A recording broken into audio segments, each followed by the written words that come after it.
Alright, so now we're going to talk about elevations. So let me just pan over here, and this is the schematic west elevation. So if I hover over it and click on it, you will see it's actually a 3D west elevation, right? So it's a 3D model that has shadows turned on. So we'll take a look at how to create that. So let's look at the elevations real quick. So I'm just going to go to my plan A1, right? And if I look at my elevations, they are these little markers right here, right? So if I zoom in on this marker and I left click on it, basically it has a cut plane that I can move, right? So let's take a look. Let me just double click on this guy. So there's that view. Now I'm just going to close this down, and let's close the composition sheet down. We'll look at these two at the same time. All right, so here's the view. I'm going to turn the shadows off because they're just obnoxious at this point. You can see sort of the levels there, right? The roof is a little high, so I'm just going to pick that and maybe move it down somewhere here, right? Maybe down a little more. It's kind of weird because it's was that 34'3", maybe 34'4" would be okay. It's a curved roof, so there's really no way to get it right at the exact top, but that's close enough. And then I'll just pick my scope box and let's pull it down too, so it's a little bit more around the building. And you could even these out. This one could go out a little more, right? So anyway, you can adjust these as you like. So let's take a look at this view. If I come in and left click on this elevation, basically this elevation is scope boxed, right? So it's actually listening to that scope box too. You'll see it over here. The scope box is controlling where that is. Now this blue line can be moved, right, up and down, so I can actually move into the building. It's actually sectioning, so if I go into the building, you're actually going to start to see a section of the building. But if we move it out, it's going to give us an elevation that is, the view range is based on that scope box. All right, so what I wanted to do is get a little bit of some shadows and stuff going with the elevation, and in order to do that, what I did was I did a 3D elevation, which gives us a little bit more depth as opposed to the orthogonal one. So the way that you set up a 3D elevation, this is an orthogonal view. Go ahead and flip that guy.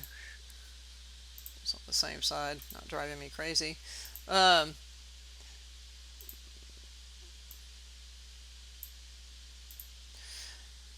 ahead and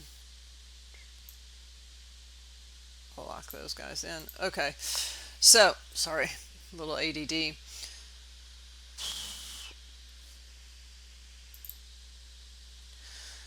So basically we're going to make a 3D view of an elevation. So to do that, here's an example of that 3D view, right? And so we're to do that, and I'll make another one. I'm going to go to my 3D right here, the bracketed one. I'm going to right click on it, and I'm just going to duplicate that view. And I'll rename it. And we'll name it 3D West Elevation Copy, right? So a duplicate of that guy, so it'll stack right below it.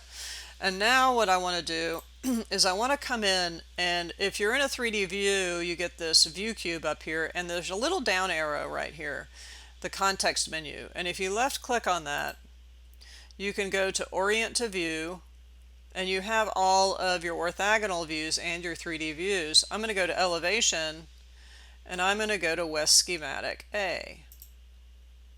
And you'll see that it brings it into that elevation.